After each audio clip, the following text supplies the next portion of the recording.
University of Dice, Dave here. I'm back. It's been a little bit, so let me give you a couple of notes about that up front. First off, life has been busy. There's been a lot going on in work, in personal life, and in getting a dog. Her name's Greta. She loves me. Um, it's all been positive, but that doesn't make it take up less time. Second, and more personally, when I started University of Dice, I promised myself that I would not pressure myself to create content. I've been there, done that. It leads to burnout and hurt feelings. I said to myself I'd do a maximum of 2 videos per week, that's the max, and I would not have any minimum. That's not a healthy way to game any algorithms, but it is a healthy way to live my life, and frankly, I'm not doing this for any content creator glory. I'm doing it because I love games like Dice Masters, and speaking at you is the best way I can stay close to it. So, on to the video. I have sort of a classic, typically Dave-style nuts and bolts topic today. In the early formats of collectible card games, talking when a new set releases, after a rotation, those sorts of things, aggressive strategies, aggro, right, appear to have the upper hand at first, compared to control. Because they are often among the easiest strategies to grasp, they are the first to emerge. As people learn and grow and find new ways to exploit card abilities, there's usually a shift and other builds become viable winning archetypes. This is often true in Dice Masters, but not always. In fact, oftentimes what we see is that aggro tends to push forward more so than others. Again, not always, but often. I'd like to share what I see as the reasons why. So one of the earliest articles that I wrote about Dice Masters noted that not only do we need to draw comparisons between this game and other collectible card games to aid in strategy, we also should compare it to deck building games. Think Dominion, Ascension, Legendary. The reason's pretty obvious. This game has its roots in Quarriors. And Quarriors, of course, is just a deck building game, but with dice instead of cards. Deck building games rely on a player's ability to make efficient and cost-effective purchases. In order to maximize that efficiency, one important mechanism in those games is the ability to flush out cards that are no longer important to your strategy. This is most effectively used on the starting resources, which often become obsolete pretty fast. In our case, that's sidekicks. Pretty quickly, they're not so useful. It's not necessarily the energy we want each time.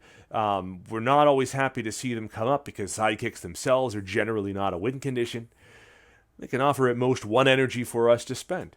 So thinning the herd is important because it lets us draw what we want more often. In Dice Masters, we have a couple of things we can do for this. We can field dice, they're not coming through our back that way, or we can use ramp and churn techniques to our advantage to move dice through our bag faster or to increase the amount of dice that we're going to be able to roll each turn. If we field a die, it can cost anywhere from 0 to 3 energy, and it'll have its drawback in some cases, but it'll have its advantages. Early in the life of the game, fielding sidekicks was a good way to get them out of rotation, especially when they synergize with things like Gobby, or work with the Professor X ramp engine, or were fodder for the old Blue Eyes White Dragon Global, which we now have back in the guise of Dark Phoenix.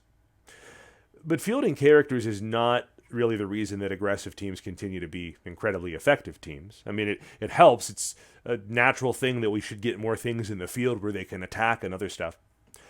The reason really is that for all the stuff we do for efficiency, which speeds up the game, we don't always have ways to disrupt someone's efficiency. So if aggro is going to stay or not depends on whether or not there's a way to do that. And the answer to that has not always been, yeah, there's a way to do that in each format. Think about successful control strategies we've had, where it was because of cards that hurt that efficiency. Whether punishing globals like Jinzo, or more modernly Lilandra, I believe, or taxing globals, think Oracle, Pip the Troll does that. Locking certain characters down, Imprisoned, Constantine, or some combination of these things. Now, when those abilities weren't available or effective enough, aggressive teams tended to push through no matter what. Now, I'm not speaking in absolutes. None of this is 100% the case 100% of the time. but it has most often been the case. So one thing that I'd like to see in the future is a better balance in availability and effectiveness of those kinds of tools to help add diversity, not just to what the viable decks are, but also to the strategies available. Another reason I think that we often find the speed of the game to be fast is that there's not a great deal of limitation on global abilities that grant efficiency.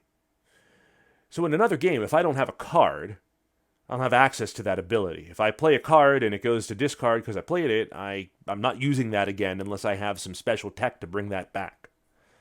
But in our game, all I need is the energy to spend for the global. And even if that global is limited to once per turn, I can still do it on my turn, then on your turn, then on my turn, then on your turn. It's always there.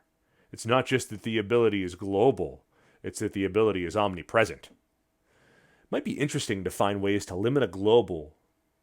Once you've used it, you have to wait some period of time. You're locked out from being able to use it again.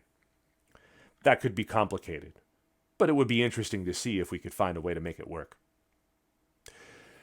Finally, we have one way to win, for the most part.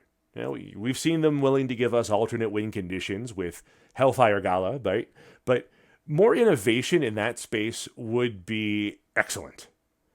You got to consider that in a lot of other games in the CCG, TCG genre, yeah, you win by depleting your opponent's life total, but there are often other ways to win too.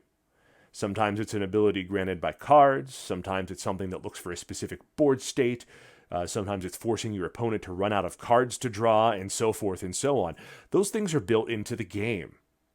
I think Dice Masters would be a far deeper and strategically rich game if we continued to see additional win conditions a la Hellfire Gala, beyond the obvious, knocking your opponent down from 20 life. It would be lovely to have a real rock, paper, scissors metagame, and hopefully the 2.0 version of the game, signified by the upcoming redesign, will lead us there. I have some thoughts on that, maybe I'll share in another video. So what do you think? What other alternate win conditions would you like to see? Sound off in the comments, and I'll see you next time.